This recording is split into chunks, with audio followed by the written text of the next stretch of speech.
Number 1. Cops arrest a lawyer for dumping garbage. As a civil rights attorney, Emmanuel Olawale was dumping trash outside his law firm.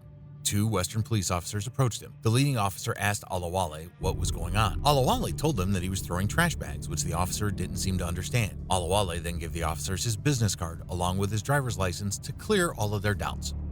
Here's my business card.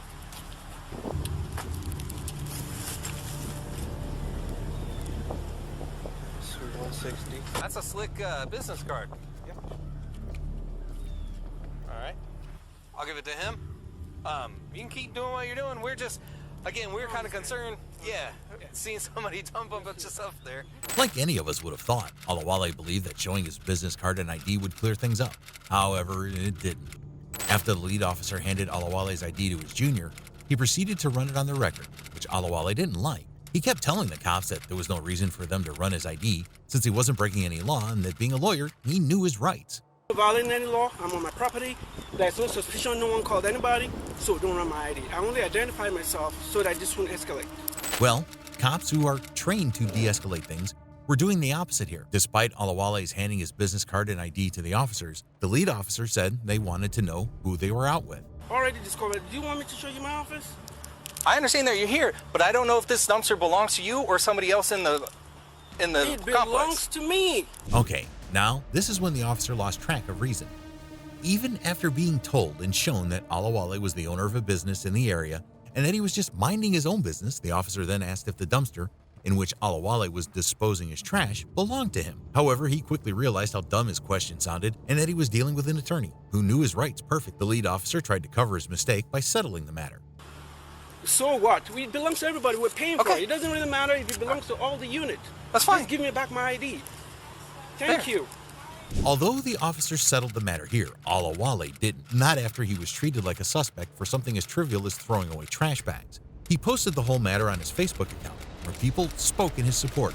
Olawale said that his confrontation with the officers was a perfect example of racial profiling. When officers encounter black men in particular, they approach us with suspicion. Olawale wrote on his Facebook, "I complied," and presented every evidence to de-escalate the situation. Yet they wanted to take it up a notch, he said. Soon after the encounter, Westerville Police Department released the body cam footage of the incident, which received backlash throughout the country.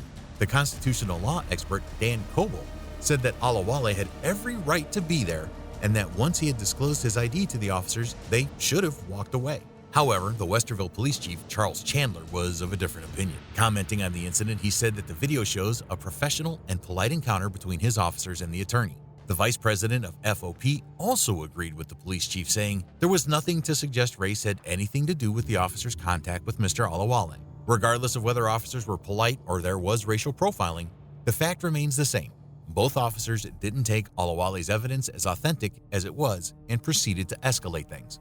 Although Olawale was being very polite while dealing with the officers, the next law expert, Chile, didn't hold back any argument against the cops. Number 2. Cops get schooled by a law expert during a traffic stop. Cops made the greatest mistake of their career after they proceeded to pull over a constitutional law teacher, as Chile, who is also a YouTuber, was headed home. He was stopped by a cop for supposed traffic violations. The officer told Chile that the reason behind his traffic stop was that he had run a red light and made an improper turn. The cop approached Chile with every other cop's usual authoritative attitude and asked him to present his driver's license. Little did he know that he was on for a wild ride. You can't say I ran a red light when the road was closed and I didn't see the road was closed. I took a right and there was nowhere to go. Please give me your driver's license, your insurance, and your registration. You don't have to be demanding. You can clearly see I'm pulling out my identification for you right here. There's no reason for you to be rude to me. When Chile told the officer that he ran the red light because the road was closed, he started making other excuses, saying that he made improper and unsafe turns. Well, Chile was having none of that. He immediately called out the officer to his lies and asked him to stop making things up. Furthermore, Chile also told the officer that he had a dash cam in his car, which could be used as evidence for his not making any improper turns. The officer was speechless once again. But some people just can't shake off the hangover that unlimited power gives. The cop then proceeded to ask him for his registration card. As Chile tried to get the card from the passenger side, another officer appeared on the scene who said everything opposite to the first officer. He asked Chile to stay in his car, which Chile denied. Okay. I'm not a criminal, so get the fuck off of me, brother. I'm gonna have you wait in your car. No, I'm gonna grab my registration like you asked me to do. Sir, I'm gonna have you wait in your car. You're not giving me a lawful order. I teach constitutional law. Be very careful what you do. Despite him saying okay, the cop then proceeded to be very careless throughout the traffic stop, which cost him a lot. As Chile denied following his orders, the look on the cop's face said it all. His ego had been hurt. After his verbal demands went in vain, the cop then proceeded to restrain Chile with his hands. Let's just say that it was not a good move. You around. He literally was physically touching me, when if he didn't have that badge and gun, he would never do that to me. Ever, because he knows better. He knows what would happen. Don't you? Without that badge and gun, we both know what would happen. You're the beta male. I'm the alpha male. And you know that. And you're scared. After calling him a beta male and coward multiple times, Chile then proceeded to teach the young cop a lesson. Being a constitutional law teacher, Chile pulled out the 1994 Mullen Commission report and gave some tough law lessons to the cop. The Mullen Commission report was produced as a result of an investigation that found that the New York City Police Department had undergone alternating cycles of corruption and reform, and believed that the creation of an independent commission to monitor the anti-corruption activities of the police department would ensure that it remained vigilant in combating corruption. It was more of a showing mirror than teaching him the law. But Chile was not done yet. But what he doesn't understand is that Pennsylvania versus Mims has a very explicit statute. The officer has to believe that I'm armed and dangerous before he can jerk me out of my car or detain me with handcuffs. So show me what my camera gear in my backpack here. What would make you assume that I'm armed and dangerous? And why are you up on me? Realizing that they had gotten the wrong person, the cops gave Chile a citation for traffic violations and quickly said goodnight. Not only they tried to run as soon as possible, but when Chile asked them to give their business cards, the cops refused. Regardless of what you think of this altercation, I think we all can agree that the cops must have had a hard time sleeping that night. As it was, Chile wasn't the only one who called out law enforcement officers on their wrongdoings. Watch how this lawyer, Brendan Schiller, sued the city of Chicago for using bait trucks. Number 3.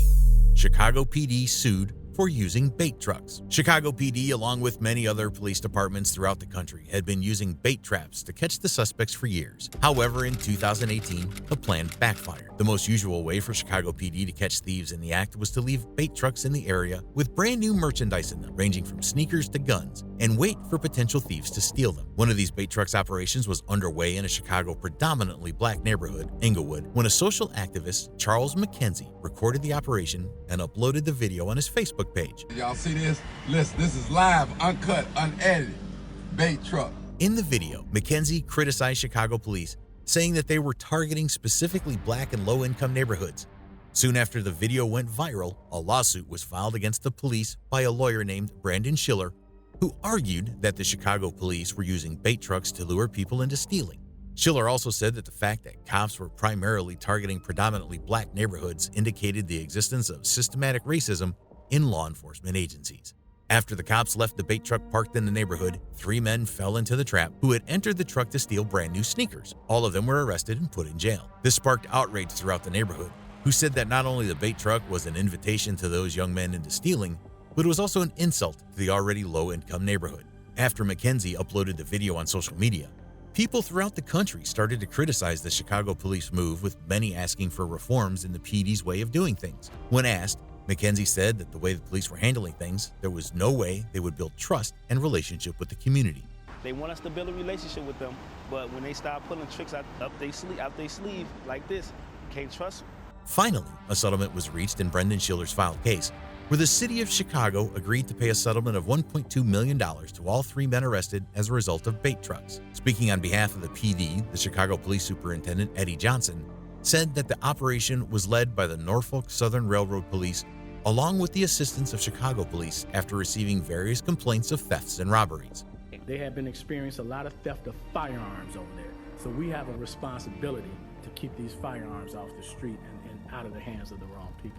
The settlement also included an agreement by the city to implement reforms to its policing practices, including the creation of a community-based oversight board and the implementation of new training programs for police officers. While the Chicago PD took more of an apology approach, Norfolk Southern Railroad Police said that there is a lot of misinformation going on social media and that the men arrested were caught cutting open the trailer's safety seals on cameras. Although the case received a mix of comments, with some supporting the police's tactic, to catch thieves. Others said that the strategy used by the police was increasing the crime instead of reducing it.